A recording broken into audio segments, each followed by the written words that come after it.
Hello and welcome to Boring History for Sleep. Tonight we're journeying back to the 19th century, to a time and place where stories traveled not by wire or wave, but on the backs of camels. Settle in, get comfortable, and let your mind drift as we explore the quiet, steady world of the wandering libraries of the Ottoman Empire. Imagine the vast, sun-drenched landscapes of what is now Syria, Jordan and Palestine. The air is warm, the silence broken only by the soft padding of camel feet on sand and the gentle clinking of their harnesses. In this era, long before the hum of modern life, knowledge was a precious commodity, often confined to the grand libraries of bustling cities. But for the nomadic Bedouin tribes and the residents of remote villages, access to books was a distant dream.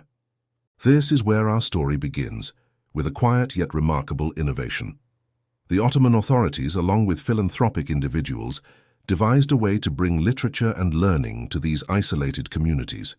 They created mobile libraries, not housed in vans or buses, but carried in specially designed chests and panniers, carefully balanced on the backs of camels. This was the Camel Library Caravan. These were not grand, thundering processions. They were small, purposeful caravans, often consisting of just a few camels, a librarian, and a couple of guides.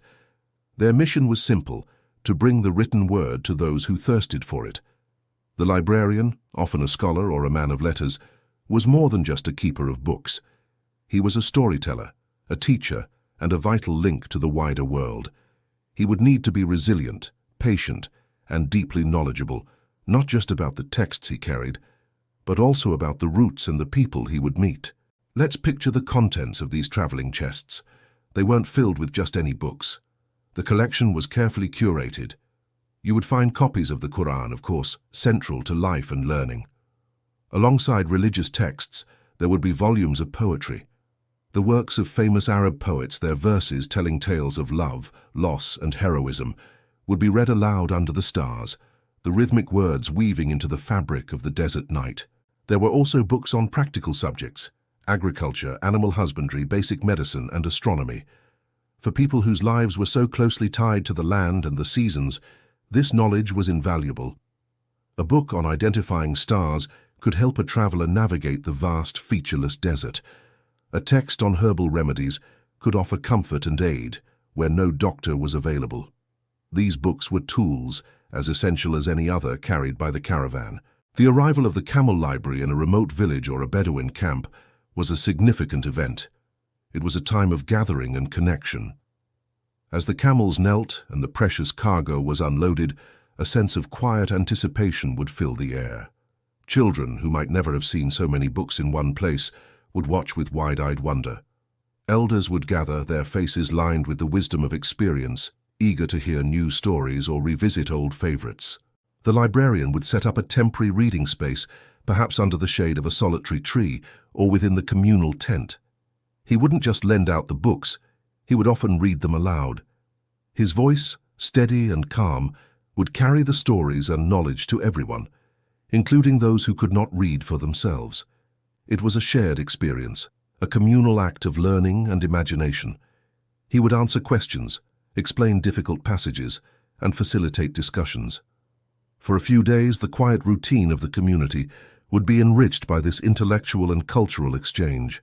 The journey itself was a slow, meditative process. The caravan moved at the pace of the camels, a steady, unhurried rhythm that has characterized desert travel for millennia. Days were spent trekking under the wide-open sky, the landscape changing subtly with the slow passage of time.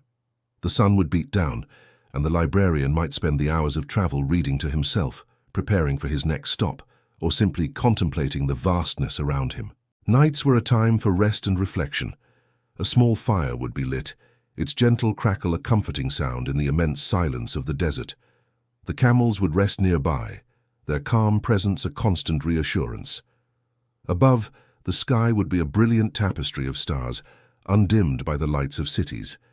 It was in these quiet moments that the true significance of the librarian's work could be felt.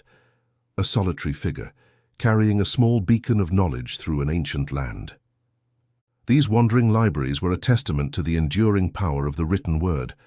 They demonstrated a deep-seated belief that education and enlightenment were not luxuries for the few, but rights for all, regardless of how remote or isolated their lives might be.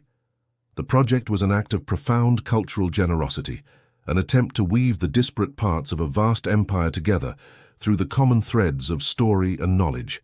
As the 19th century gave way to the 20th, the world began to change at a much faster pace. New technologies emerged, and new modes of transport began to crisscross the old caravan routes. The camel libraries, a product of their specific time and place, gradually faded into history. Their role was eventually taken over by more modern systems of education and information distribution. But the memory of them lingers, a gentle echo in the annals of history. It's a story not of grand battles or political intrigue, but of a quiet, persistent effort to share the light of learning.